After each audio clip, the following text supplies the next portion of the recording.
So what's up, guys? Autofanatic. I'm just going to put this quick video. This may help somebody out there that's having issues with their pressure washer accessories and constant leaking water. So as you can see, I got some MTM SG28 guns on my bench. I have quite a few of these, and I use them for various machines that I currently own. And I also have, I believe this is a Mosmatic wand with a stainless steel 1/4 inch male fitting that goes into the quick disconnect, like I'll show you here. Just like that. So I toggle between the foam cannon, the rinse lance, and back and forth constantly. Now, the situation, like I'll show you guys in this little clip right here, is my lance has been leaking nonstop for months, month after month.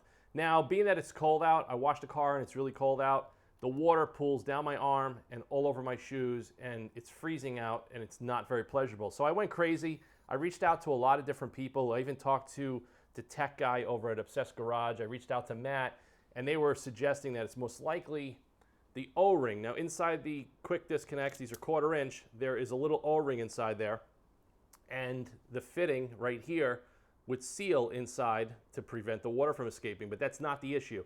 I replaced these so many times, and this is why I'm putting this video together for you guys, just to show you exactly what's going on.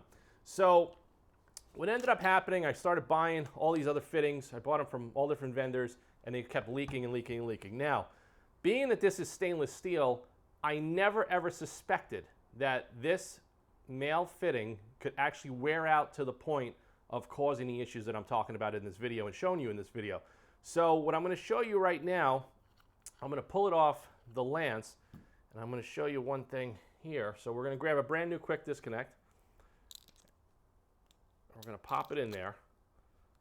Now what happens is, if you could see on camera, you see how that wobbles? And there's in and out. So you got the wobble and you got the in and out. That's because this fitting is completely worn out. But from looking at it, you know, from the naked eye, it still looks pretty damn good. There's no rust, there's no issues on it whatsoever.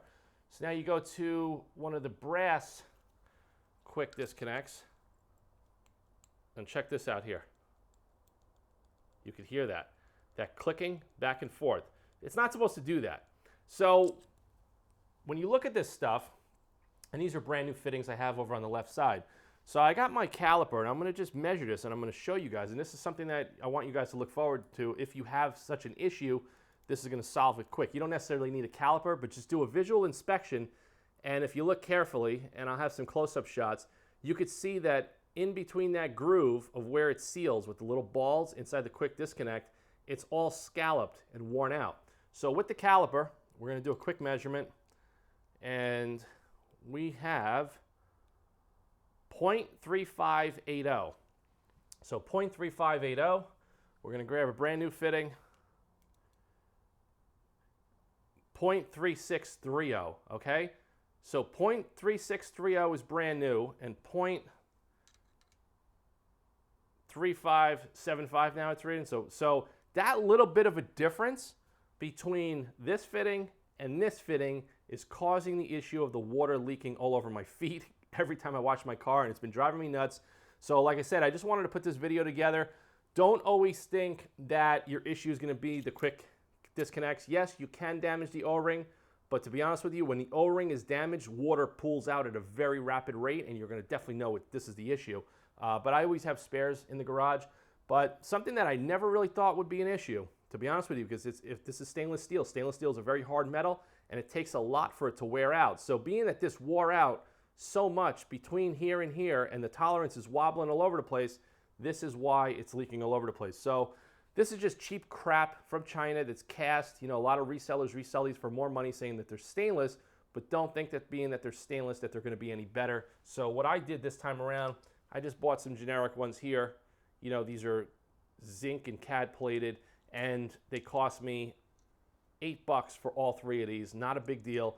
And if I do ever experience this again, I'm going to know 1, 2, 3. All I got to do is grab a new fitting, put some, you know, Teflon sealant on there, screw it onto my lance, and problem is going to be solved. So I hope that you guys like this video. If any of you guys had issues with any of your pressure washer or garden hose fittings, definitely take a look at the male solid fitting. Now, if you have a garden hose or even on the hose for your pressure washer, this is what it would look like in that regard. So this is 1/4 inch. This is considered 3/8. So also take a look at your fitting. If you start seeing scallops, any kind of gouges, there's most likely going to be the issue of where your water is leaking from. And if you really want to confirm it, grab yourself a caliper, measure it between a new fitting and an old fitting, and then you're going to learn something new, that these fittings, as much as they are, no matter what they're made out of, they do wear and they do cause issues over time. Now, a lot of you guys probably aren't washing your cars 4 to 5 times a week like I am, but to be honest with you, this was definitely very fun to learn this the hard way. And I reached out to a lot of people and nobody really directed me to say, hey, maybe it's this. But this is the situation. This is why I'm putting this video together. And if one person could get help off this video, then, you know, it was worth for me to shoot it this afternoon, and that's it. So please subscribe to the AutoFanatic YouTube channel and stay tuned for more automotive content, and I'll see you guys in the next video real soon. Take care, guys.